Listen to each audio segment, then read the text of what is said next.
오순절 운동은 미국에서 일어난, 미국에서 시작된 이 운동이다라고 얘기를 할 수 있습니다. 그래서 기본적으로 우리가 미국 교회가 어떻게 세워져 왔는지 그 흐름을 우리 지난 시간에 잠깐 얘기했었는데 간단하게 살펴보면 미국 교회의 흐름을 알면 이 오순절 운동이 또 미국 교회 가운데 또 어떻게 이렇게 일어나게 되었고 이 운동이 어떻게 지금 전 세계적인 이 영향을 끼치게 되었는가를 우리가 또 알 수가 있습니다. 그래서 간단하게 한번 정리해 보면 미국 교회는 기본적으로 영국의 청교도들이 박해를 피해서 미국으로 건너오면서 미국의 뉴 잉글랜드 13개 주를 중심으로 해서 미국 교회가 세워지게 되었습니다. 그래서 미국 교회의 기본 뿌리는 청교도 신학에 근거하고 있다라고 얘기를 할 수 있습니다. 그리고 청교도 신학은 이 교파로 봤을 때는 이 장로교 교단을 통해서 이렇게 전수가 되고 있었습니다. 그런데 미국 교회는 장로교만 그러나 또 있는 것은 아닙니다. 미국의 감리교 또 침례교가 또 일찍부터 들어와서 미국 교회에 영향을 또 끼치고 있었고 특별히 미국 이제 2차 대각성 운동 이후부터는 거의 감리교가 가장 강력한 이 세력을 형성을 했고 그리고 또 침례교 그리고 이제 장로교회는 오히려 조금 작아진 그런 상황에 있었습니다.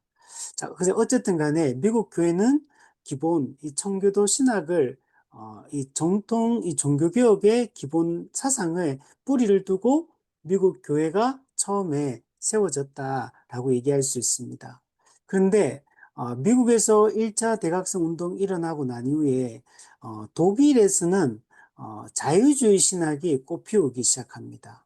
그래서 이 자유주의 신학이 이 18세기 후반부터 19세기에 꽃피기 시작해서 자유주의 신학이 미국으로도 이게 건너오게 되고 미국도 이 자유주의 신학이 이제 점점 더 세력을 넓혀 가고 있었습니다.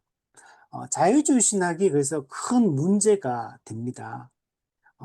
성경의 이 복음 그 자체를 훼손하는 거였기 때문에, 그래서 이게 참 문제점이 많은 게 이 자유주의 신학이다라고 이야기를 할 수 있습니다. 예, 그러다가 또 이제 1차 대각성 이후에 미국 교회가 다시 한번 또 부흥 운동이 일어나는데 그게 2차 대각성 운동이 일어나게 됩니다. 찰스 피니를 중심으로 해서 D.L. 무디 이런 사람들이 2차 대각성 운동에 아주 큰 역할들을 감당합니다. 근데 1차 대각성 운동과는 조금 다른 측면이 있었다. 1차 대각성 운동은 성령의 주권적인 역사에 의해서 어떤 부흥을 이렇게 기대했던 운동이라면 이 2차 대각성 운동은 좀 더 인위적인 수단과 방법들, 인간의 의지와 노력을 강조했던 이런 부흥 운동이다라고 얘기할 수 있고 이것이 미국 교회에 아주 큰 영향을 끼치게 됩니다. 그리고 이 2차 대각성 운동의 영향으로 미국에서 성결 운동이 일어나게 됩니다.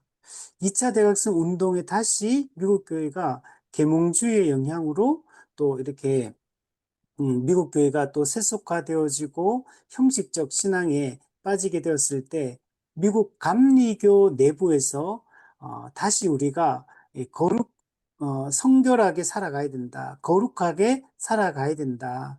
우리가 지금 현재 이 세속주의에 빠져 있는 우리의 모습을 회개하고 돌이켜야 된다. 이런 운동이 일어나게 됩니다. 이것이 바로 19세기 미국에서 있었던 이 성결 운동이다라고 얘기할 수 있고 이 성결 운동은 감리교 내부에서 일어났기 때문에 요한 웨슬리의 이 신학, 이 완전주의 신학의 이 토대를 두고 이 성결 운동이 일어나게 되었습니다. 자, 그러다가 또 미국에는 그러니까 이 성결 운동도 한쪽 기둥에서 일어나고 있고 또 자유주의 신학도 여전히 또 미국 교회에 영향을 끼치고 있는 이런 상황이었습니다. 특히 또 이 자유주의 신학이 아주 강력하게 영향을 끼치고 있었기 때문에 여기에 대한 반작용으로 이 근본주의 운동이 일어나게 됩니다. 기독교의 근본 진리를 우리가 다시 수호하자 이런 차원에서 근본주의 운동이 일어나게 됩니다. 그래서 자유주의가 워낙 이제 거대한 세력이었고 성경이 아주 중요한 진리들을 다 무너뜨리고 있었기 때문에 기독교의 근본적인 진리는 지키기 위한 이 운동으로서 이 근본주의 운동이 일어나게 됩니다. 그러나 이제 근본주의 운동도 한계를 가지고 있습니다. 몇 가지 중요한 교리와 진리들은 잘 지켰지만, 그러나 이게 충분히 이 교리를 가르치고 말씀을 가르치고 또 이렇게 하지는 못했고, 또 너무 분리주의적이고 반사회적이고 또 미래적인 이 세대주의 종말론 이런 것의 영향을 근본주의도 너무 많이 받아서 이 부정적인 요소들이 너무 많이 나타났습니다. 그러다가 이제 또 일어나게 된 운동이 바로 이 오순절 운동이다라고 얘기를 할 수 있습니다. 그래서 우리가 지난주에 20세기의 이 성령의 은사를 강조하는 이 사도행전 2장에 나타난 오순절 성령 강림, 그 역사가 오늘날에도 일어나기를 기대하는 마음으로 이 오순절 운동이 일어나게 됩니다. 그래서 이 오순절 운동으로 말미암아 이 성령의 어떤 은사, 또 뭐 성령 세례, 성령의 능력 이런 것들이 많이 강조가 되기 시작하고, 그래서 이제 이 오순절 운동이 이제 은사주의 운동으로 발전을 하고, 은사주의 운동에서 또 신사도주의 운동으로 또 이렇게 발전을 하게 되는 것을 볼 수가 있습니다. 그리고 이 20세기에 일어났던 이 오순절 운동은 오순절 그 교파에만 영향을 끼쳤던 게 아니고 사실은 모든 교파에 아주 강력한 영향을 끼쳤던 게 이 오순절 운동이다라고 얘기를 할 수 있습니다.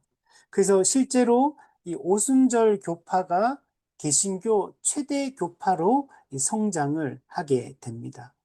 그래서 엄청난 사람들이 오순절 교파에 속하게 되고, 근데 문제는 다른 교파에 속해 있는 사람들도 이 오순절 운동의 영향을 많이 받습니다. 그래서 장로교 안에도 오순절주의적인 장로교인들이 있고, 또 감리교, 침례교, 성결교 모든 교파 안에 이런 오순절의 영향을 받아서 그 영향이 그대로 그 교파 안에 다 들어와 있다라는 것들을 볼 때 얼마나 이 오순절 운동이 전 교파에 강력한 영향을 끼치고 있는지를 우리가 알 수가 있습니다.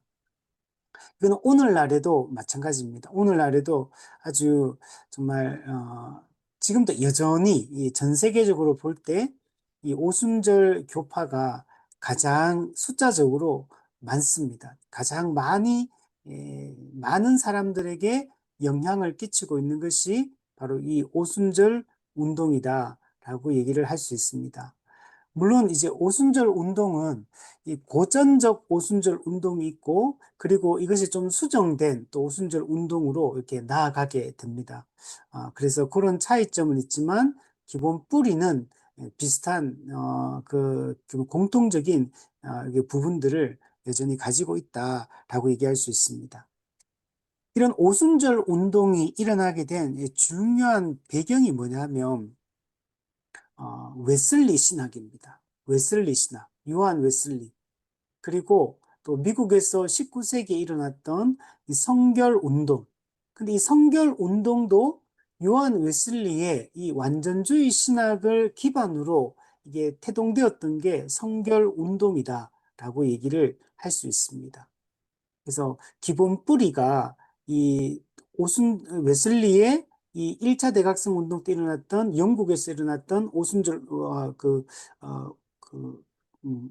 운동이 아니고 부흥 운동, 1차 대각성 운동, 영국에서 일어났던 1차 대각성 운동의 그 영향이 미국으로 건너와서 이 성결 운동에 영향을 끼치고 그 웨슬리 신학과 성결 운동의 영향을 받은 것이 바로 오순절 운동이다라고 얘기를 할 수 있습니다. 그래서 이 뿌리를 보면 이 비슷한 측면들이 많이 있어요. 물론 그 세 가지 운동은 조금씩 차이점이 있습니다. 근데 기본 뿌리는 거기서부터 나와서 이렇게 흘러왔다라고 얘기를 할 수 있고, 또 웨슬리 신학은 이 복음주의에 기반한 기본 교리와 신학을 가지고 있지만, 그러나 또한 알미니안주의의 영향을 받은 게 웨슬리 신학입니다. 그래서 우리 그 웨슬리와 또 이 개혁파의 이 가르침이 기본적인 이 교리적 배경은 이게 토대가 비슷하지만, 그러나 이 요한 웨슬리는 사실 알미니안주의의 영향을 받았습니다. 그래서 알미니안주의적 요소가 웨슬리의 그런 알미니안의 어떤 인간의 역할, 인간의 자유의지를 강조하는 이 측면이 그대로 2차 대각성 운동으로, 성결 운동으로, 오순절 운동으로 그대로 다 이어지고 있다는 것들을 볼 수가 있습니다. 그래서 기본 그 뿌리와 맥락이 그렇게 연결되어진다라는 것들을 우리가 알 필요가 있고, 또 미국 교회는 세대주의 영향도 되게 많거든요. 세대주의. 근데 이 세대주의가 근본주의 안으로 들어와가 근본주의의 또 주요 세력이 됩니다. 세대주의가. 그래서 이런 세대주의 종말론의 영향이 근본주의를 통해서도 미국에 유입이 되어지고, 그리고 또 세대주의 신학이 어디로 이어지냐면 지금 이 오순절 운동과도 연결이 됩니다. 그래서 오순절 운동의 이 종말론이 세대주의 종말론의 기반을 두고 있습니다. 근데 사실 오순절 운동만 그런 게 아니고 감리교도, 성결교도 이 세대주의 종말론의 영향을 많이 받습니다. 그래서 기본 이 영향들을, 그러니까 알미니안주의의 영향, 그리고 또 이런 근본주의의 영향, 세대주의의 영향, 그리고 오순절 운동이 가지고 있는 어떤 특징들, 이런 것들이 미국에 그대로 전수가 되었고, 미국 교회에, 그리고 이제 우리 한국도 이 미국 교회의 영향을 가장 많이 받았기 때문에, 그래서 한국에도 이런 알미니안주의, 세대주의, 근본주의, 오순절주의, 이런 영향을 한국교회도 그대로 다 받았어요. 다 받았기 때문에 한국교회도 이런 영향들 하에 지금 있다. 그래서 그런 운동들의 이제 일정 부분들을 물론 한꺼번에 모든 걸 다 받아들인 건 아니지만, 그러나 그 영향들이 지금 한국교회 안에도 그대로 영향이 남아 있습니다. 그래서 우리가 이런, 이런 운동들은 다 문제점을 다 가지고 있어요. 어, 알미니안주의도 문제점이 있고, 세대주의도 문제점이 있고, 근본주의도 문제점이 있고, 또, 지금 얘기하는 오순절주의도 문제점이 있고, 또 이 근본주의의 폐단을 극복하게 나왔던 지금 전 세계적으로 가장 강력한 영향을 끼치는 신복음주의, 이 신복음주의도 문제점을 가지고 있어요. 근데 우리 한국 교회는 이 5가지 이런 사상의 영향을 다 받고 있습니다. 다 받고 있고, 그래서 이 엄밀한 의미에서 현재 우리 한국 교회는 그 종교개혁 전통에서 종교개혁과 정통주의 시대에 그 개혁파 신학과 그 교회론과 그 종말론과 그 구원론에 철저히 입각해 있는 교회라고 지금 볼 수가 없습니다. 그래서 우리가 이제 꿈꾸는 거는 바로 이 종교개혁과 정통주의 시대 때 이 세워졌던 이 신학과 교리, 그리고 거기에 기반한 그런 교회를 우리는 지금 꿈꾸고 있는 겁니다.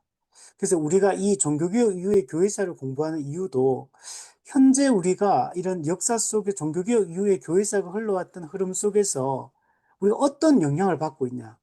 자유주의 영향도 받고 있죠. 이런 것에 영향을 받고 있는데, 그래서 이 모든 운동은 처음에 시작된 배경을 보면 다 이해가 돼요. 이래서 이런 운동이 일어났구나라는 그 처음에 출발점을 보면 그 의도들이 이해가 됩니다. 이래서 이런 게 일어날 수밖에 없었구나. 이해가 되지만, 그러나 그게 이 시간이 지나면서 이게 다 변질이 돼 버려요. 변질이 되어서 이게 부정적인 요소들을 많이 갖게 됩니다. 그래서 우리가 이런 부분들은 우리가 걸러내야 될 부분이에요. 그래서 현재 우리 각 교회가 조금 전에 얘기했던 그런 알미니안주의, 자유주의, 세대주의, 근본주의, 오순절주의, 그죠? 일신복음주의, 이런 것에 어떤 영향을 현재 우리가 받고 있는지, 우리의 메시지가 그 운동들의 어떤 영향을 받아서 이런 메시지를 선포하고, 또 교회를 이런 방식으로 교회를 운영하고, 또 교회가 추구하는 이 목적, 그리고 어떤 목표, 이게 왜 우리가 이런 걸 꿈꾸고 이런 방향으로 나가느냐.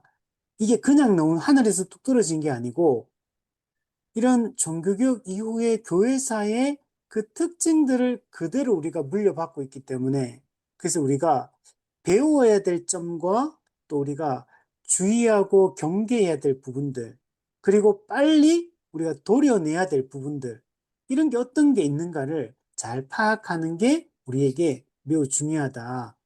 그렇게 해야지만 우리가 성경에서 이야기하는 성경적 교회, 종교개혁자들이 이야기했던 그 참된 교회를 이루어서 올바른 신앙생활을 할 수 있기 때문에 그렇습니다. 그래서 우리는 지금 현대 어떤 생각이 지배적이냐면 교회가 크고 성장하면 좋은 교회다라는 생각들을 기본 가지고 있어요. 크고 성장한다는 것은 그 안에 뭔가 진리가 담겨 있으니까 성장하고 그 교회에서 선포하는 그 가르침이나 교리나 또 설교나 그게 그 생명력 있고 이게 올바르기 때문에 교회가 성장한다. 기본 이 생각들을 가지고 있거든요. 어, 그런데 그게 꼭 그렇지는 않기 때문에 그래서 우리가 교회가 규모가 크냐 작냐가 중요한 게 아니고 올바른 복음이 선포되고 있는지 또 우리 이 땅에 있는 이 지역교회의 특징, 이 가시성과 비가시성, 유기체성과 조직체성, 교회의 내적인 측면과 외적인 측면 이런 것들이 올바르게 이해되는 그런 교회를 우리가 세워야 되기 때문에 이게 올바른 그 교리와 신학 위에 교회가 세워지는 게 매우 중요한 겁니다. 그래서 우리가 단순히 어떤 이렇게 수적 외적인 성장 또는 교회 어떤 우리 겉으로 드러나는 분위기 이게 교회의 전부가 아니기 때문에 그래서 우리는 그냥 단지 그런 걸 꿈꾸는 게 아니기 때문에 우리가 정말 성경적 교회, 성경이 말하는 참된 교회가 가지고 있어야 될 그 분명한 특징이 나타나는 그런 교회를 우리가 지향해 가는 것이 우리에게 바람직하다라고 생각이 듭니다. 그래서 우리가 지난 시간부터 오순절 운동에 대한 얘기들을 그래서 우리 살펴보고 있습니다.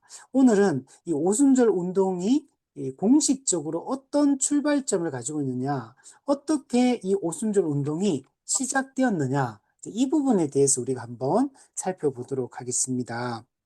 우리 107페이지에 보시면 오순절주의의 시작에 대해서 이야기를 하고 있습니다.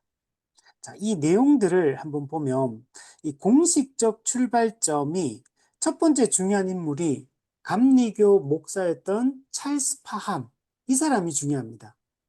찰스 파함, 이 사람이 중요하고 두 번째는 보면 이 찰스 파함의 제자였던 윌리엄 시모 또 뭐 어떤 데 책에는 뭐 세이모 이렇게도 번역했는데 이 윌리엄 시모 이 사람은 찰스 파함의 제자입니다. 그래서 이 두 사람이 이 오순절 운동의 이 공식적인 출발점이 되는 인물들이다라고 얘기를 할 수 있고 그리고 그 밑에 보면 네모 박스 안에 보면 여기 보면 B.H. 어윈 이게 벤자민 하딘 어윈 요 인물은 이 찰스 팜과 윌리엄 시모보다 조금 앞선 세대 사람입니다. 조금 뭐 그렇게 차이는 없고 그러나 조금 더 앞에 있는 사람이요.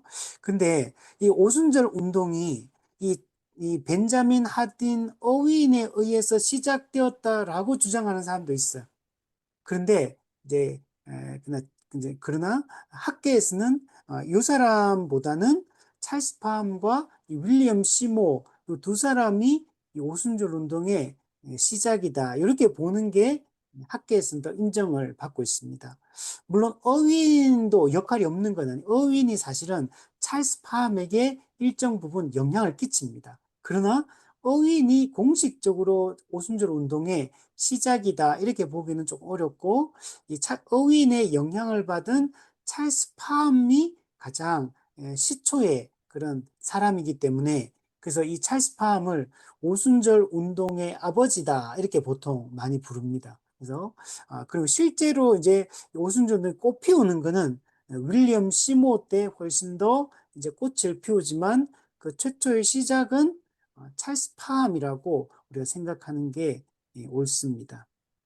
자, 그래서 그 내용들을 한번 쭉 보면, 오순절주의, 오순절 운동의 시작, 공식적 출발점, 감리교 목사인 찰스 파함은 사도행전의 오순절 성령 세례와 방언 역사에 주목했고, 네. 그러니까 이제 찰스 파함이 생각하는 건 뭐냐면, 사도행전을 읽어보니까 사도행전 2장에 약속된 오순절에 약속된 성령이 오순절에 임했고, 그 오순절 성령 강림 때 놀라운 역사가 일어났다는 거. 그리고 오순절 그 성령이 역사할 때 그 보니까 아주 중요한 특징이 뭐였냐면, 방언, 각 사람이 난곳 방언으로 이렇게 방언을 했다, 이게 나타나는 거예요. 그래서 여기에 주목하는 거. 그래서 어떻게 생각하냐면 찰스 파함은 오순절 그때 성령이 강력하게 역사하니까 놀라운 역사가 일어났다. 근데 그게 그 당시만 왜 일어나느냐? 오늘날, 오늘 우리 시대에도 사도행전 2장부터 나타나는 오순절 성령의 그 강력한 역사, 그 당시에 막 기적이 일어나고 은사들이 나타나고 막 사람들이 막 엄청나게 주께로 회개하고 돌이키고, 이런 강력한 역사, 그리고 복음 전도의 문이 열려서 막 수많은 사람들이 날마다 믿는 자의 숫자가 더하고 하루에 3,000명, 5,000명씩 돌아오고, 이런 일들이 그때 일어났다. 근데 그게 왜 오늘날에는 일어나지 않는가? 이런 고민을 한 거예요. 오늘날에도 사도행전의 그런 강력한 오순절의 역사가 지금도 일어날 수 있다. 지금도 마땅히 일어나야 한다. 라고 생각을 한 거예요. 그래서 이런 것들을 기대를 하는 겁니다. 그래서 이 사도행전의 오순절 성령 세례, 그리고 방언의 역사에 주목했고, 실제로 그가 인도하는 집회에서 방언 현상을 체험하게 됩니다. 이때가 언제냐면 1900년, 딱 1900년 12월 31일, 딱 1900년 12월 31일, 이때 찰스 파함이 이게 주도하는 그 기도회, 그러니까 기도 모임이 있었는데, 그 철야 기도 모임에서 그 제자 중에 한 명인 여학생이 방언을 최초로 받게 됩니다. 그래서 그때부터 방언 현상이 일어나기 시작했고, 이 놀라운 이제 그 이후에 이런 역사들이 막 일어나기 시작합니다. 그래서 최초로 방언이 이때부터 성령 세례의 증거다 이렇게 가르치기 시작합니다. 그래서 방언을 아주 강조합니다. 이게 성령 세례 받는 게 중요한데, 그 성령 세례 받았는지 안 받았는지 그것을 확인하는 증거가 뭐냐? 방언이다. 그래서 방언이 성령 세례의 증거다라는 걸 이때부터 아주 강력하게 시작하는 거예요. 그래서 여러분, 오늘 우리 한국 교회도 보면 이 오순절 교단이 우리 순복음 교회가 속해 있는 기독교 대한 하나님의 성회, 이게 우리나라에서는 순복음이라고 얘기하잖아요. 이게 여기는 방언 엄청 강조하잖아요. 근데 이거는 방언이 여러분 이 순복음 교회만 강조하는 게 아니에요. 오늘날에 우리 저는 장로교 출신이고, 우리가 이런 교단들에도, 그럼 교회에서 방언 얼마나 많이 합니까? 그래서 그리고 우리 옛날에 부흥회 하면, 막 방언 받고, 신유의 은사가 나타나고, 막, 그죠? 막 예언기도 막 하고, 기도원에서도 그렇고, 부흥회 오면 막 그런, 부흥 강사들이 주로 그런 분들이거든요. 당시 부흥 강사는 전부 이런 거 하는 거잖아요, 그 당시. 이게 심해지면 나중에 그 세대주의 또 신학의 영향을 받아가지고 막 예수님의 재림에 대한 이런 불건전한 이 기대와 또 이런 이야기들 막 하고 했죠. 예전에 그 오순절, 그러니까 순복음교회 조용기 목사님 같은 경우도 예수님의 재림 날짜를 특정해가지고 했는데 안 오셔가지고 실패하고 막 그런 거 있었거든, 옛날에. 그러니까 이런 영향들을 이제 받게 되는 거죠. 자, 요 얘기를 좀 더, 자꾸 밑에까지 보고 할게요. 자, 그리고 파함에게서 공부한 윌리엄 시모, 찰스 파함의 제자, 찰스 파함이 베델 성경신학교를 설립하거든요. 베델 성경신학교의 그 제자가 윌리엄 시모, 그 중에 한 명이 윌리엄 시모고, 윌리엄 시모는 흑인입니다. 이제 방언 현상이 일어나고 난 이후에 여기서 찰스 파함의 이런 오순절 이 신학을 이 말씀을 강의를 듣고 윌리엄 시모가 엄청나게 감동을 받아요.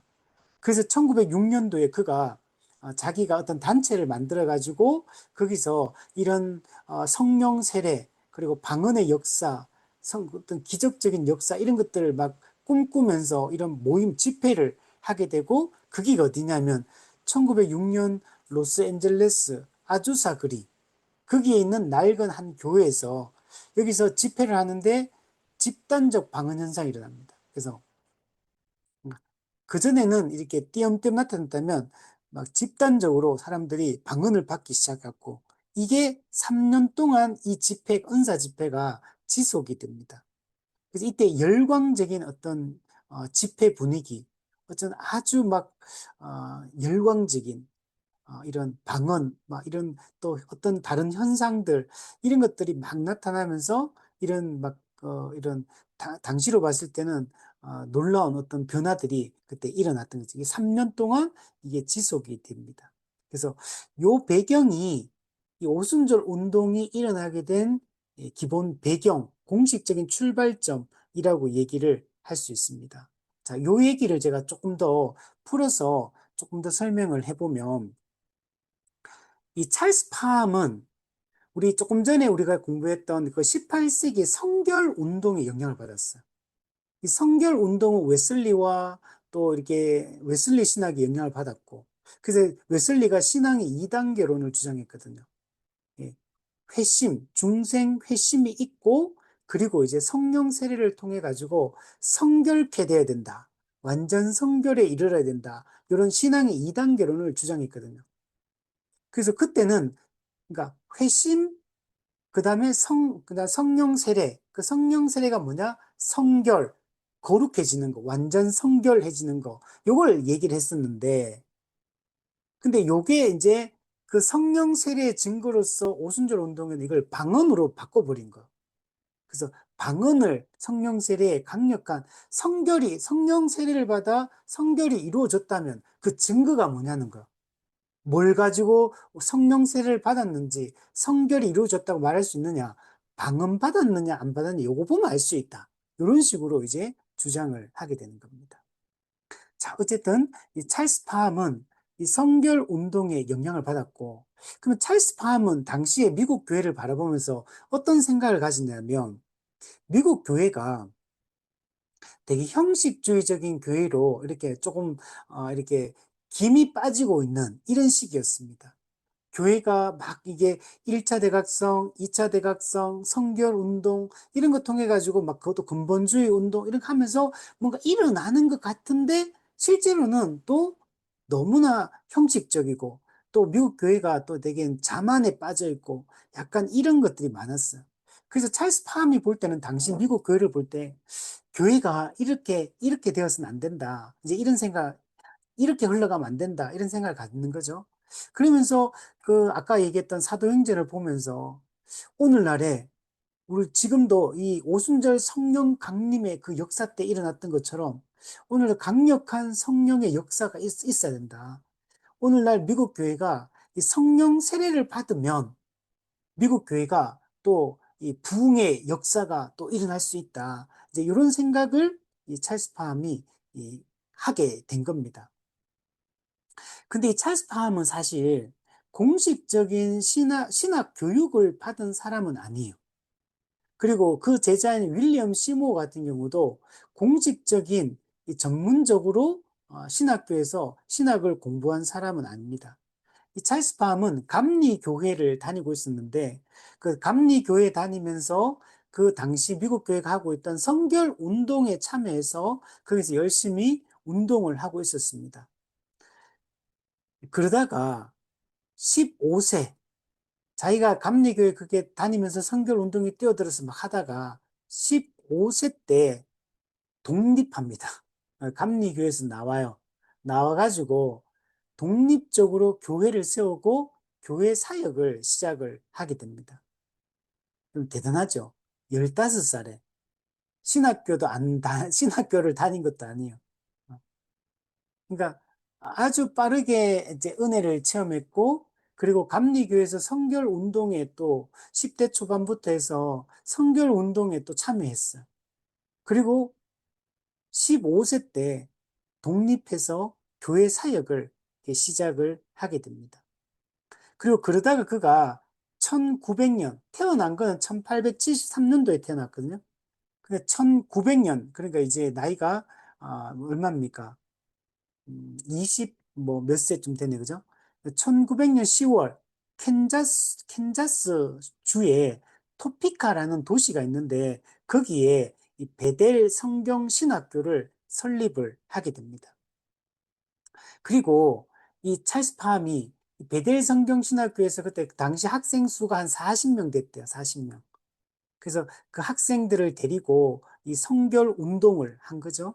그리고 근데 그 성결 운동을 하면서 약간 감리교회에 대해서는 좀 기존 교회, 꼭 감리교뿐만 아니고 뭐 성결교든 또는 침례교든 장로교든 이 찰스 파함이 볼 때는 이 기존 교파들이 교회들이 너무 이렇게 좀 부패했고 형식적이고 그래서 좀 변화가 필요하다 이런 생각들을 많이 가지고 있었고 또 자기가 속해 있었던 감리교회의 감독제 정치 이것도 되게 마음에 안 들어해요. 그러면서 기존 교회에 대한 아주 불신을 가지고 있는 그런 상태였습니다. 그런 생각을 가진 상태에서 이 베델 성경 신학교를 설립하고 그리고 학생들을 데리고 학생들을 자기가 생각하고 있는 이런 신학을 가르치기 시작합니다. 그러다가 찰스 바함이 자기 학생들한테 숙제를 하나 내줍니다. 그 숙제가 뭐냐면 성령 세례의 증거가 무엇인가? 성령 세례를 받았다면 성령 세례를 받았다는 증거가 뭔지에 대해서 이걸 연구해라. 연구하고 결론을 나한테 알려달라. 이렇게 자기 제자들한테 숙제를 내줍니다. 근데 이 숙제를 내줄 때 찰스 팜은 어떤 의도에서 그걸 숙제를 냈냐면 자기가 생각할 때는 성령 세례의 증거는 이거다라고 자기는 어느 정도 답을 가지고 있었어요. 근데 그게 옳은지 그른지를 판단을 이제 약간 받고 싶은 거, 동의를 받고 싶은 거. 그래서 제자들한테 성령 세례의 증거가 뭔지를 연구해라.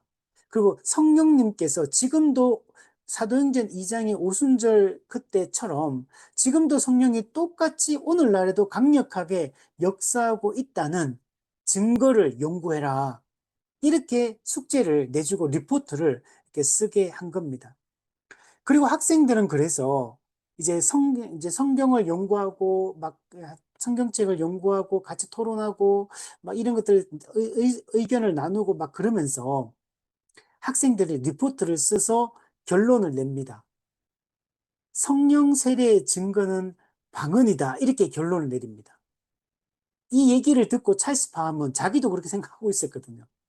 그러니까 자기 제자들이 이거에 대해서 연구를 많이 하고 나서 내린 결론이 자기가 가지고 있던 그 생각을 지지를 해주고 있으니까 찰스 팜이 매우 기뻐합니다.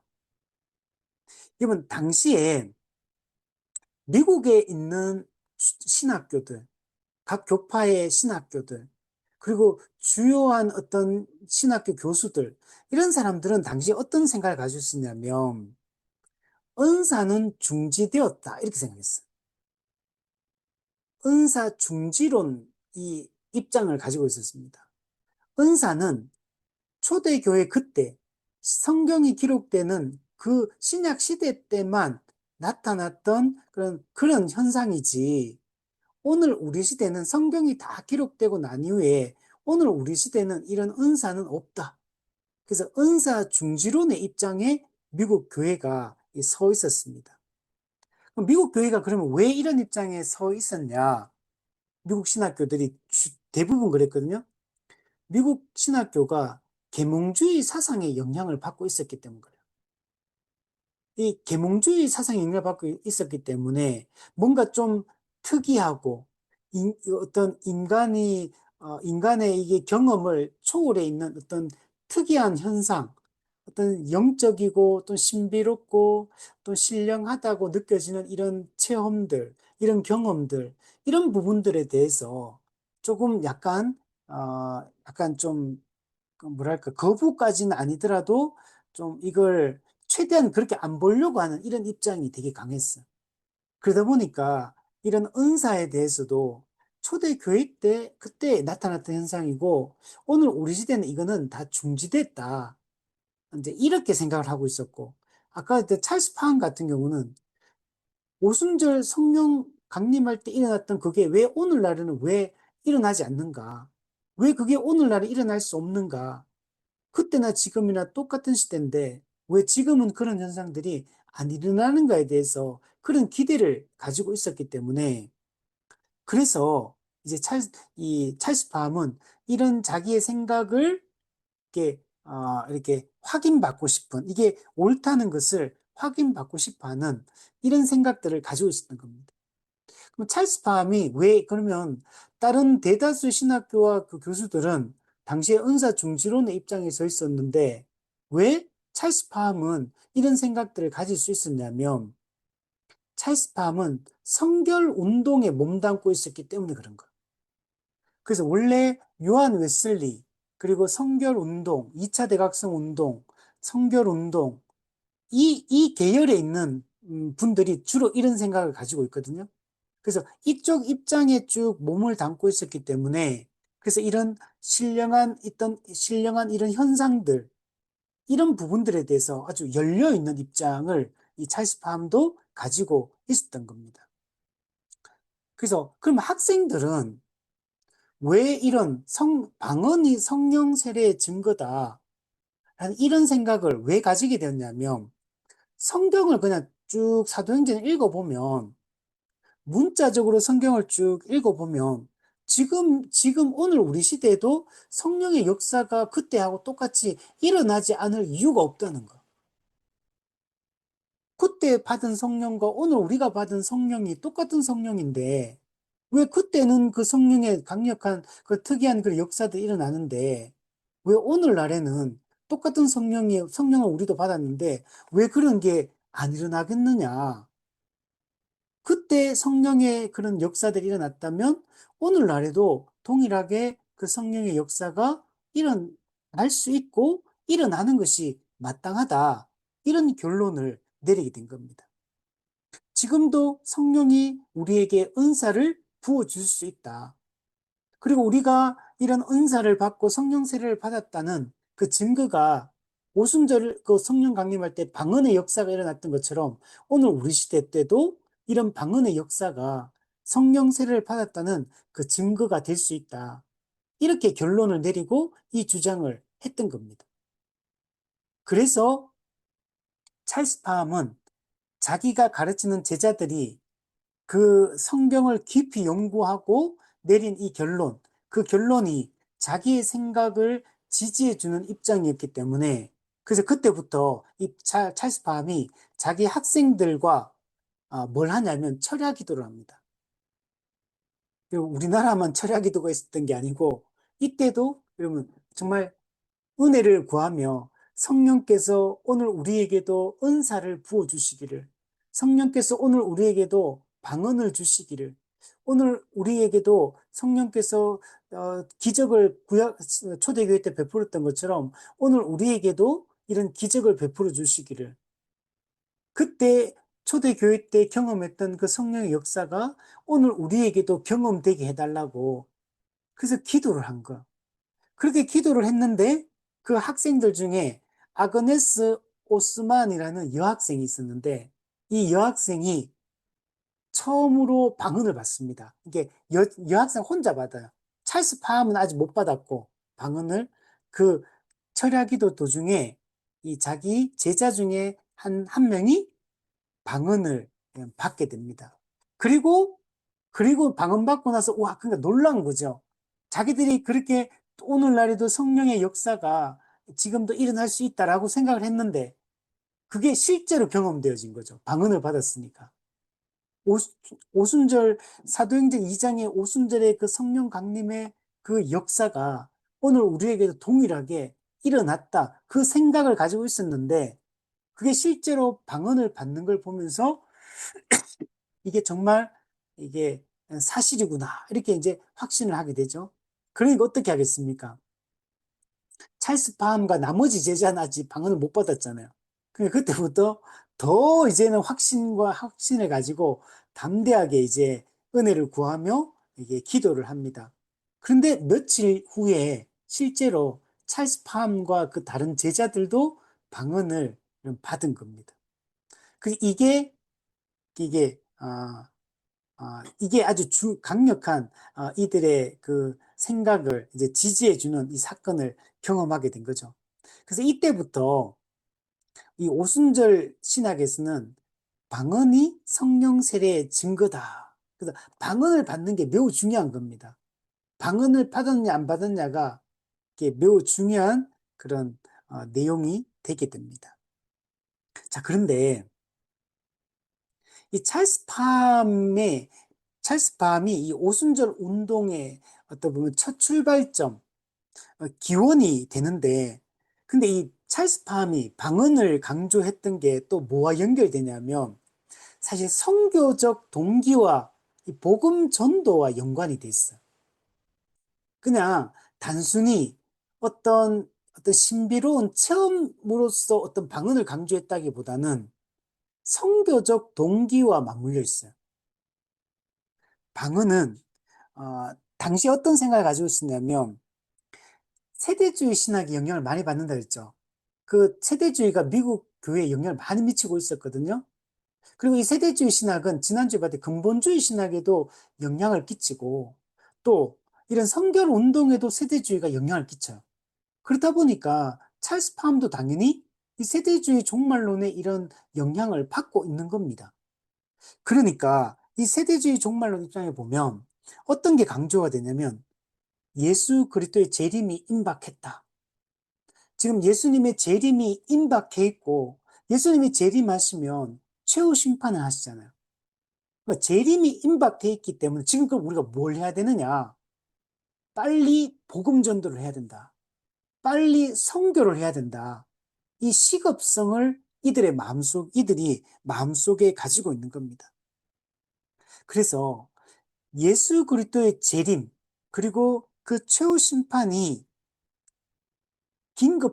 이렇게 시급하게 지금 와닿아 있기 때문에 그렇기 때문에 우리가 열심히 복음을 전해야 된다. 이 선교적 목적으로서 이 방언이 강조되어집니다. 그래서 이 방언이 뭐냐면 이 어떤 그 임박한 재림을 알리는 어떤 신호탄. 그러니까 방언이 이렇게 나타나는 것은 이 종말적 특징이다. 그리고 이 방언이 나타나는 것은 예수님의 재림이 임박했다는 증거다. 그러니까 이런 차원이 이게 맞물려 있는 거.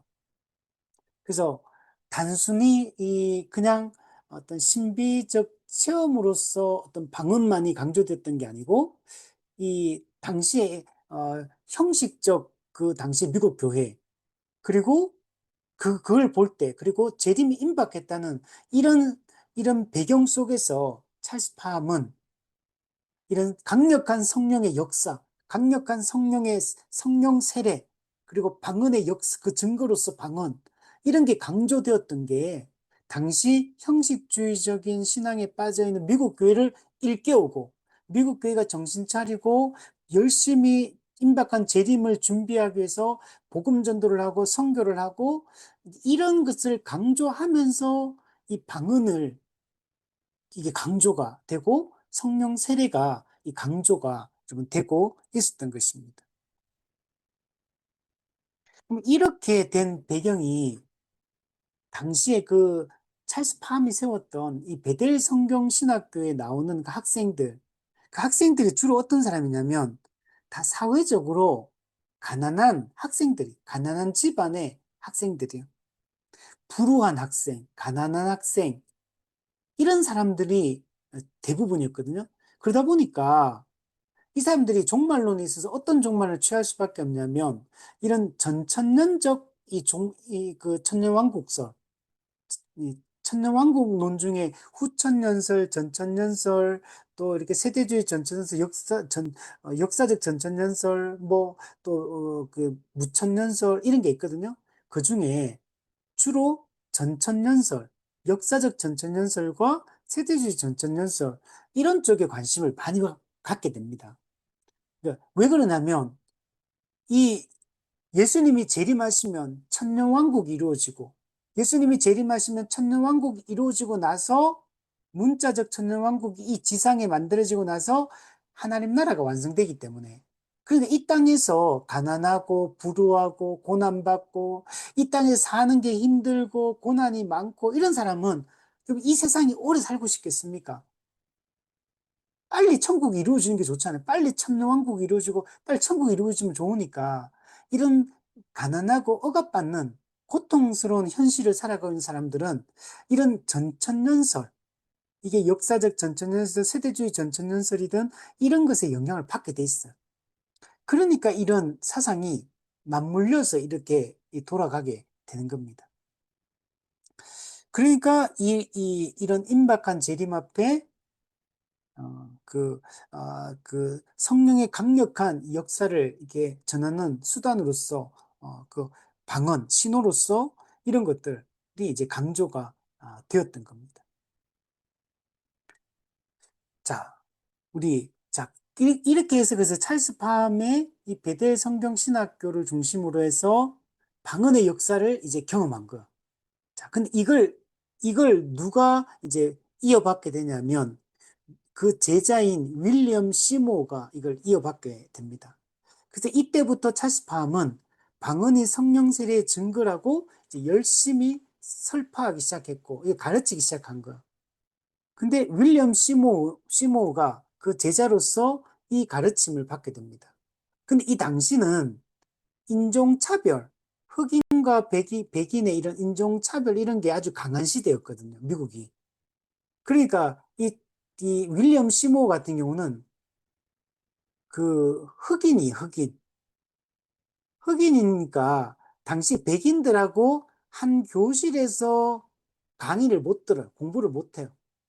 그 제자기는 제자인데, 근데 같은 교실 안에서는 못 듣고, 교실 안에서 찰스팜이 백인 제자들을 데리고 강의를 하면 이 윌리엄 시모는 문 밖에서 창문 틀에서 이렇게 기대가지고, 문 틈에 기대가지고 이렇게, 그렇게 그냥 그 강의를 이렇게 주워 듣는 거지. 일종의. 이렇게 들어요. 그런데도 불구하고, 이 찰스 팜의 이런, 오늘날에도 오순절 성령의 그때 일어났던 역사들이 오늘도 일어날 수 있다는 이런 사상에 엄청나게 감동을 받아요. 그래서 윌리엄 시모가 이, 어디서, 로스앤젤레스의 그 아주사 거리에서, 여기서 한 작은, 낡은 교회에서 이 사도의 신앙 성교회라는 성교회를 만듭니다. 그리고 나서 이 오순절 운동을 여기서 이제 하기 시작한 거예요. 그래서 집회하고 이 방언과 이런 은사를 막 사모하고 이러면서 막 집회를 하는데 집단적 방언 현상이 여기서 일어나게 된 거야. 그래서 막 기적, 막 이런 막 능력, 이런 거 막 나타나고, 방언, 이런 거 막 나타나고, 그러니까 어떤 분위기가 열광적인 분위기.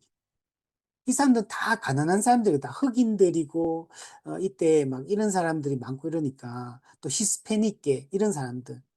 되게 사회적으로 봤을 때는 그 당시에 되게 차별받는 이런 사람들이 주된, 물론 백인도 좀 있긴 있었지만, 주로 대부분은 그런 사람들이었거든요. 근데 여기서 이 성령의 강력한 이런 방언의 역사가 막 일어나고, 막 현상이 체험되어지고 이러니까 분위기가 어떻겠습니까? 뭐 열광적인 분위기로 바뀌게 돼요. 그래서 이때부터 이 운동에 참여하는 자들을 이제 오순절주의자다. 이렇게 부르기 시작하는 거예요. 그래서 오순절 운동이다, 오순절주의다. 이렇게 불리기 시작합니다. 지도자는 흑인이에요. 근데 다른 사람들은 흑인도 있고, 흑인이 주로 많겠죠, 아무래도. 흑인, 또 이제, 백인도 또 소수의 백인들이 있고, 또 히스패닉계, 또 남미 쪽에서 올라온 히스패닉계, 이런 사람들이 이제 하나가 되어서 이런 오순절 이 운동을 펼쳐나갑니다. 그래서 다인종 어떤 사역팀으로서 이렇게 이 성교회가 활동을 하기 시작합니다. 그러니까 이 사람들은 오순절의 그 강력한 성령의 역사가 오늘날에도 계속 재현되기를 꿈꾸는 마음이 가득한 그런 사람들로만 모여가지고 기도하니까 얼마나 오늘도 이런 역사가 일어날 수 있다 이 기대를 가지니까 그죠? 그러니까 얼마나 간절하고 확신 있고 열정적이고 막 그렇겠습니까? 근데 반대로 당시 미국 신학교의 주류 신학교의 그 가르침들은 은사 중시론 입장에 서 있었던 겁니다. 그러니까 이런 분위기 속에서 그런데 한쪽에는 그러니까 그 신학교나 이런 기존 교회들 같은 경우는 이런 강력한 역사가 없는데 지금 여기는 어떻게 보면 약간은 기존 교회로부터는 기존 교파의 주류 세력으로부터는 조금 약간 좀 이렇게 부정적인 인식을 가지고 있었고 좀 이단 아닌가 약간 경계하는 이런 분위기 속에 있었는데도 불구하고 여긴 어때요?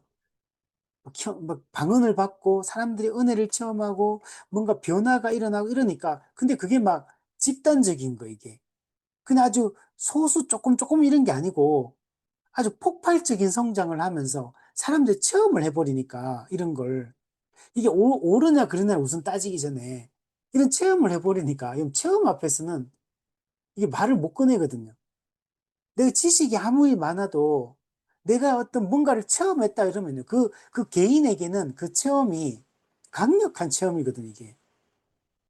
근데 그게 이런 방언과 같이 또 신유와 같이 능력과 같이 이런 이 땅에서 우리가 경험할 수 있는 초자연적인 어떤 기적과 같은 이런 걸 경험해 버리면 지식적으로 아무리 얘기를 해도 내가, 내가 이미 체험한 그 체험이 훨씬 그 사람에게 강력한, 어, 힘이 생기는 거죠.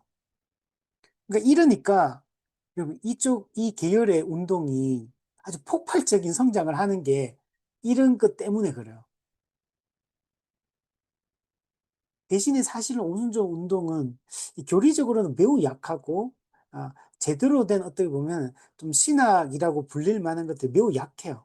되게 부족하고, 그럼에도 불구하고 왜 전 세계에서 가장 많은 사람이 따르는 이런 교파가 되었느냐. 이제 이런 것 때문에 그래요.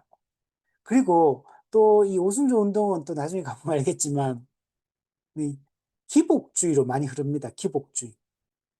그래서 어떤 체험이 강하죠. 거기다가 이 땅에서 복 받는 거, 또 이런 것들도 많이 강조가 돼요. 그러니까 더 고통 속에 고난 속에 있는 사람들 입장에서는 훨씬 더 이게 설득력 있게 다가오고 이렇게 됩니다.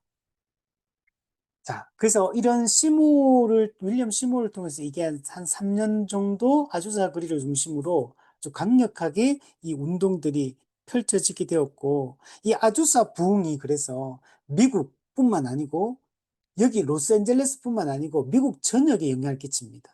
그리고 캐나다에도 영향을 미치고, 그리고 이게, 여기만 영향을 미쳐요. 전 세계적으로 이 아주사 부흥이 번져가기 시작합니다. 그래서 밑에 그 보시면 방언 현상이 주로 1901년에서 1910년 사이에 전 세계 여러 지역에서 동시다발적으로 일어났다. 신기한 게 이 방언 현상이 이때부터 시작해가지고 전 세계에 나타나기 시작한 거야, 방언이. 우리 한국 교회만 생각해도 안 그런가요? 한국 교회도 이게 방언 현상이 얼마나 많이 일어나고 이때부터 이런 운동들이 펼쳐졌다는 걸 알 수가 있습니다. 그래서 밑에 네모 박스에 보면 초기 오순절 운동을 고전적 오순절주의다. 그래서 이렇게 말합니다. 이게 처음에 이 오순절 운동이 일어났을 때가 주로 1901년도부터 1910년대까지, 10년도까지 약 한 10년, 요때 아주 강력하게 운동이 일어났고, 요 시기의 운동을 우리 고전적 오순절 운동이다. 이렇게 이야기를 한다는 겁니다.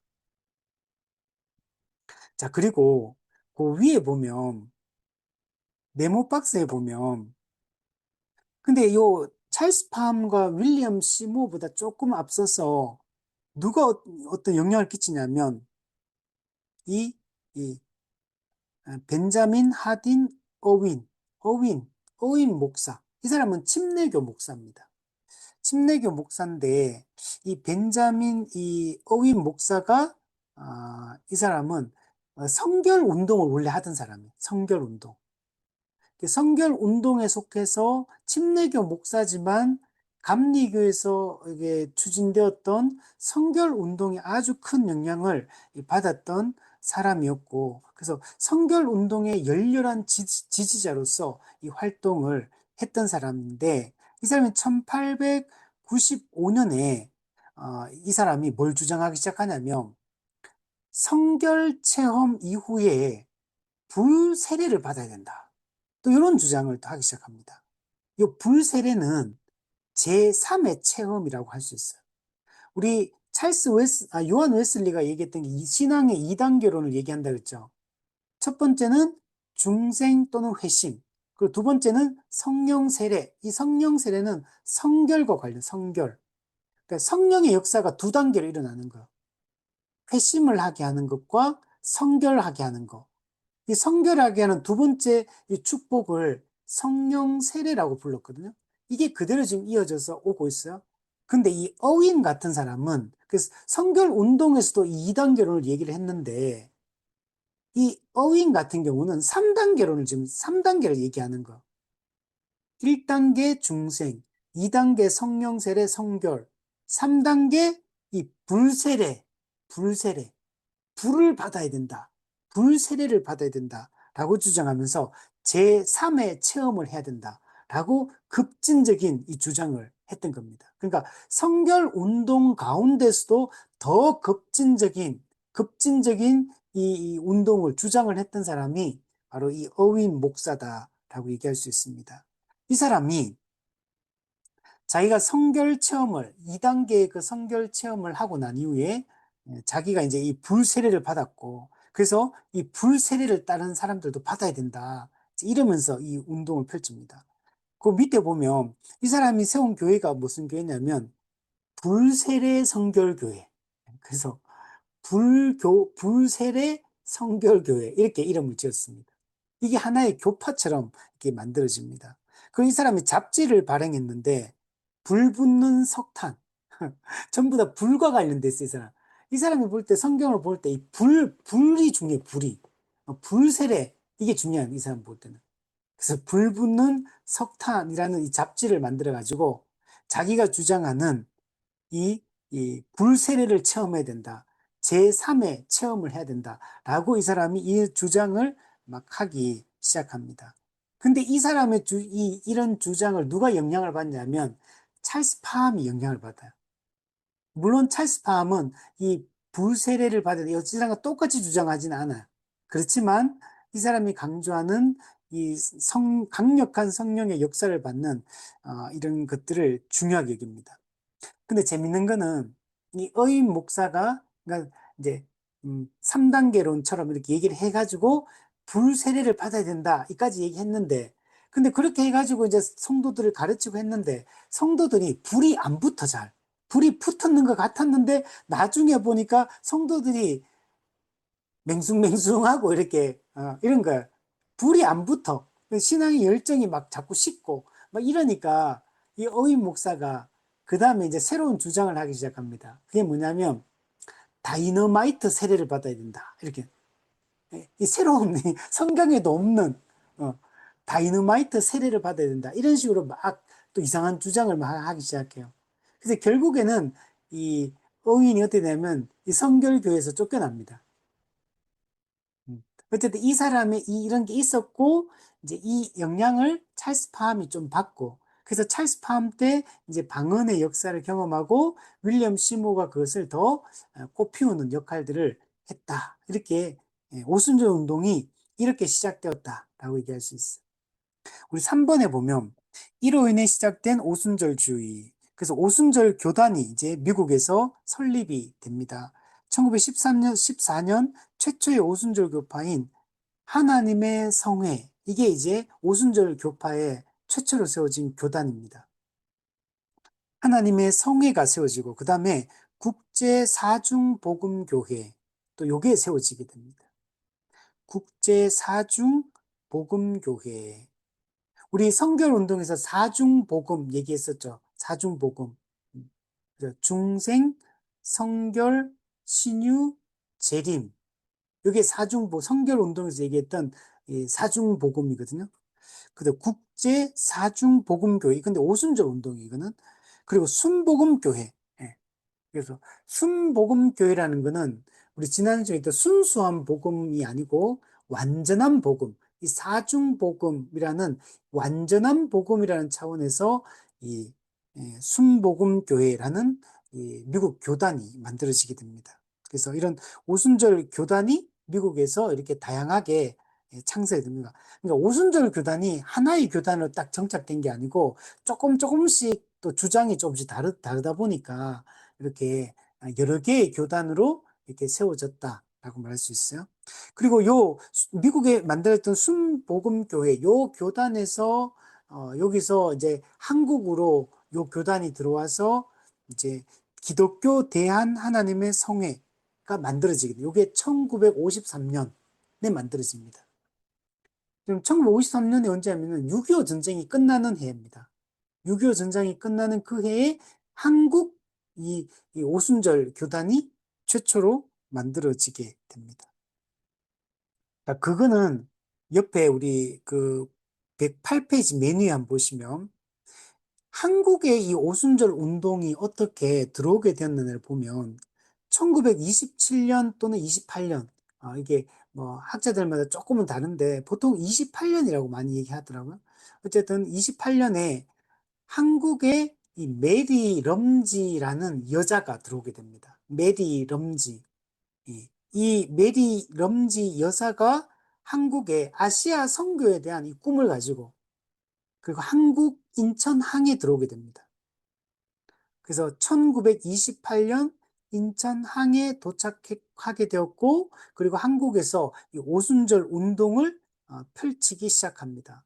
그래서 그 4년 뒤인 1932년 서울에 최초의 오순절 교회가 설립이 되게 됩니다. 우리 지난번에 장로교 교회는 소래교회가 최초로 세워졌다 그랬잖아요.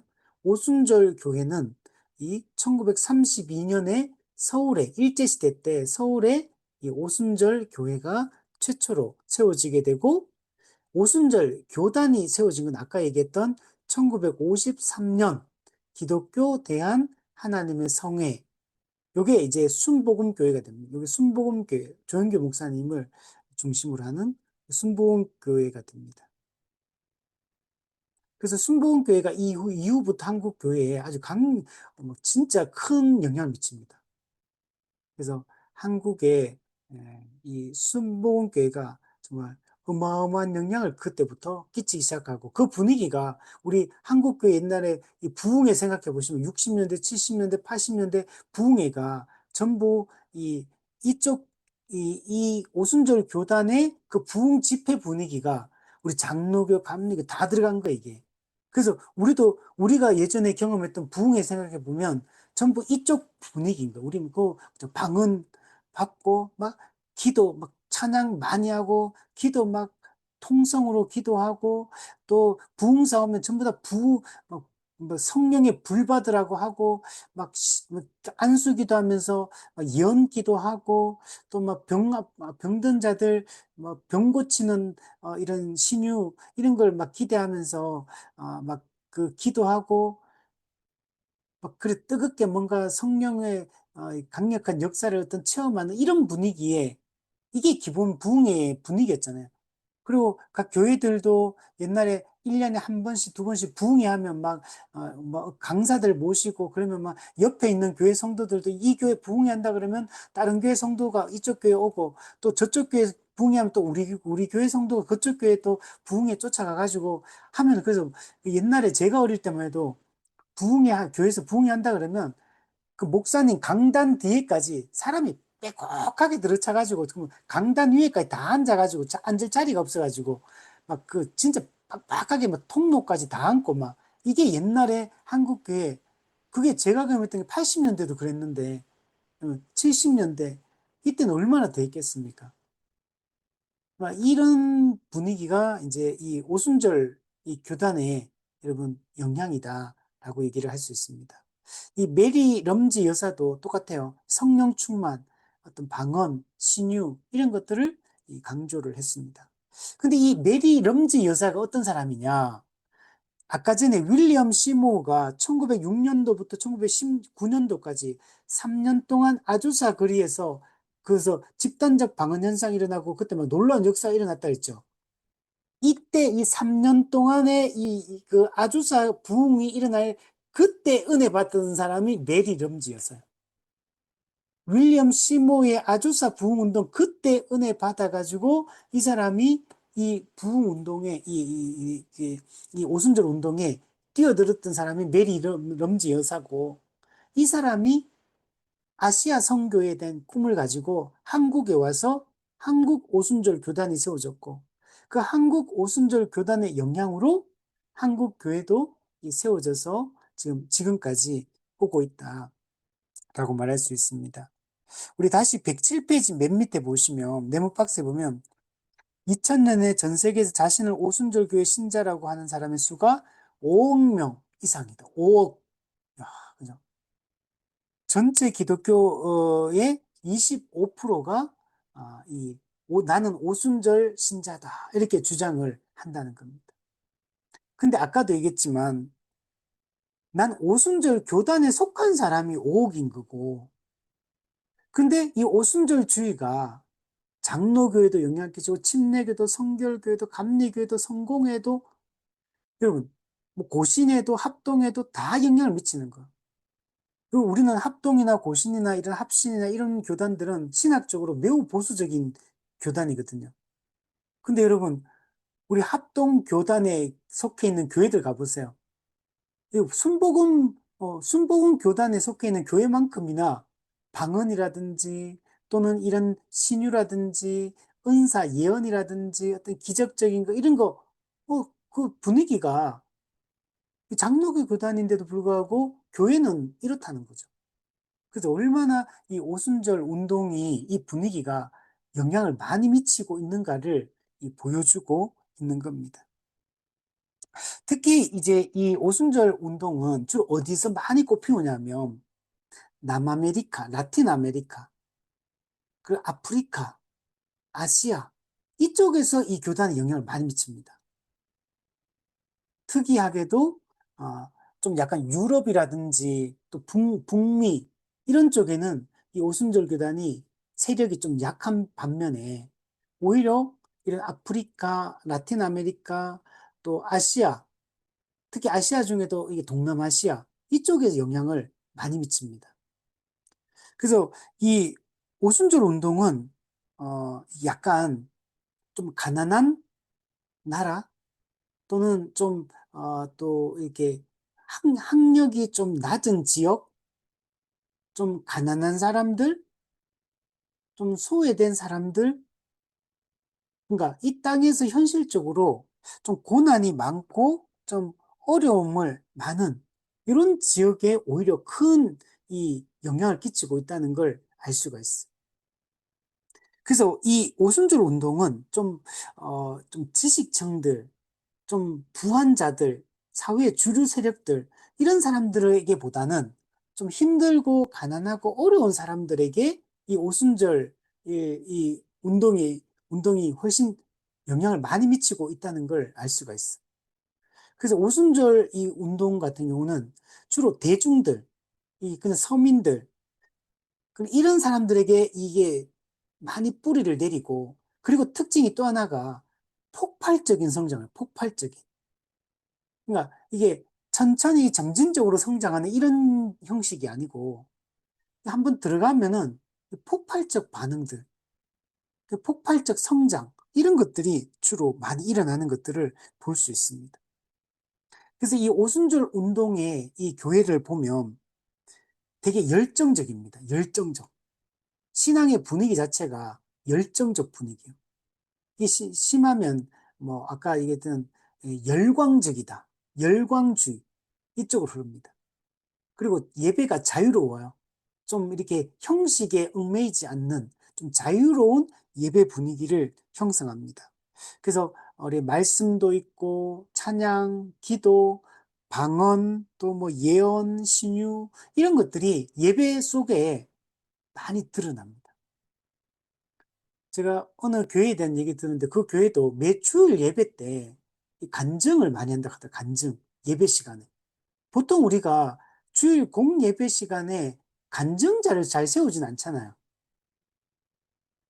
그리고 이 공적인 그 예배 시간에 어떤 이런 걸 잘 안 하는데, 근데 이제 이런 분위기 교회는 그런 간증도 많고 기도할 때도 그때도 방언 뭐 이런 신유 어떤 예언 이런 것들에 대해서 되게 열려 있다는 것들을 알 수가 있습니다. 분위기 자체가 그래요. 그리고 이 성령의 어떤 역사, 성령의 어떤 감동 이런 걸 강조를 많이 해요. 그리고 특히 이제 예배 중에서 어떤 즉흥적인 성령의 역사, 이런 거에 대해서 어떤 반응, 이런 것들이 많다는 걸 알 수 있어요. 되게, 그러니까, 성령이 예배 중에 강력하게 이제 역사하시는 어떤, 뭐, 성령의 강력한 기름 부으심이 지금 일어나면 여기서 즉각적인 어떤 반응들을 하고, 또 민감하게 거기에 대해서 반응하고, 이런 분위기가 여기 있습니다. 그리고 되게 감정적이고 좀 체험적인 어떤 경험적인 이런 신앙의 형태를 띠는 게 이게 오순절 운동의 이 어떤 모습들이다라고 얘기를 할 수 있습니다. 그러니까 되게 체험적이에요, 체험적. 그러니까 우리 원래 이제 정통 개혁 교회들이 추구해왔던 이런 예배 분위기와는 좀 또 신앙의 형태와는 사뭇 분위기가 다르다라는 것을 알 수 있고, 아무래도 이제 이런 분위기를 흘러가게 되면 교리는 약할 수밖에 없습니다. 어떤 말씀을 배우고 이런 지성적 측면이 약해질 수밖에 없어요. 그래서 이런 오순절 우리 지난주에 봤던 근본주의 같은 경우도 되게 지성적 같지만 반지성적이고, 이게 신복음주의도 보면 근본주의의 폐단을 극복하려는 이 신복음주의도 보면요 되게 지성적일 것 같은데 신복음주의도 이 복음을 되게 약화시켜 가지고 어떤 대중신학적 분위기로 이 신복음주의도 거의 흘러가는 거 거기도 반지성적이에요. 근데 이 오순절 운동도 마찬가지입니다. 이런 체험 위주이기 때문에 이 반지성적인 이런 분위기를 형성을 하게 됩니다. 우리 오늘 오순절 운동이 일어나게 되었던 배경에 대해서 오늘 우리 한번 살펴보았습니다. 우리 그 앞서 우리 찰스 팜 그리고 윌리엄 시모에 의해서 이 오순절 운동이 일어나게 됐다. 그래서 오순절 운동은 크게 봤을 때는 이 윌리엄 시모를 중심으로 했던 이 아주사 부흥이 오순절 운동의 가장 어떤 뿌리가 되는 이런 배경이다라고 얘기를 할 수 있습니다. 우리 오늘은 여기까지 하고 우리 다음 주에는 이제 그러면 구체적으로 오순절 운동의 신학, 오순절 운동은 어떤 신학을 추구하고 있는가를 우리가 그 신학이 어떻게 발전되어 왔는가를 좀 살펴볼 필요가 있어요. 제가 이 강의를 준비하면서 이 오순절 운동에 대한 어떤 작은 소논문 같은 걸 제가 하나 봤는데, 그 보니까, 여기도 오순절 운동도, 여러 배경이 되게 많더라고요. 이게 안에도 그냥 하나의 쭉 흐름으로 흘러왔던 게 아니고, 조금씩 이렇게 결이 조금씩 다르더라고요. 이 안에서도. 그래서, 오순절 신학은 뭐냐? 이렇게 말했을 때, 예, 오순절 신학은 이겁니다. 라고 뭔가 명쾌하게 내놓기가 매우 어려워요. 이게 지금. 예를 들면 우리 개혁파 신학 같은 경우는 개혁파는 이게 되게 선명하거든요. 이게 신론에 대해서, 인간론에 대해서, 성령론, 구원론, 종말론, 교회론 뭡니까? 여기는 어떤 주된 교리를 가지고 있고 또 어떤 신학을 가지고 있는 이렇게 말하면 개혁파 입장에 있는 우리는 선명하게 이걸 제시할 수가 있어요. 우리는 이런 신학을 따릅니다. 딱딱딱딱 신앙 고백이 분명하게 얘기할 수 있어. 우리 교단적으로도 보면 우리 장로교는 웨스트민스터 표대 오중 문서를 따르고 있거든요. 거기다 이제 또 플러스 한다면 우리 도르토 신조라든지 하이델베르그 또 우리 교리 문답이라든지 뭐 스코틀랜드 신앙 고백서라든지 뭐 제네바 신앙 교리 문답이라든지 뭔가 우리는 여기는 교리가 뭡니까? 어떤 신학을 가지고 있습니다. 딱 제시를 할 수 있는데 오순절 이 교단은 이게 약간 결도 조금씩 다른 것도 있지만 명백하게 딱 이거다라고 통일된 어떤 신학, 교리 이런 게 매우 불분명합니다. 이게 오순절 교단만 그런 건 아니에요. 사실 이제 알미니안 신학의 영향을 받는 이런 교단들은 좀 보통 다 비슷합니다. 근데 여기 그 중에서도 오순절 교단은 좀 더 심해요. 그런 부분들이 더 심하게 그런 현상이 일어나고 있다. 이렇게 말할 수 있습니다. 그래서 우리 다음 주에는 이 오순절 운동, 오순절 교단들이 가지고 있는 이 신학적 배경에 대해서 그 특징에 대해서 조금 더 우리 한번 살펴보도록 하겠습니다.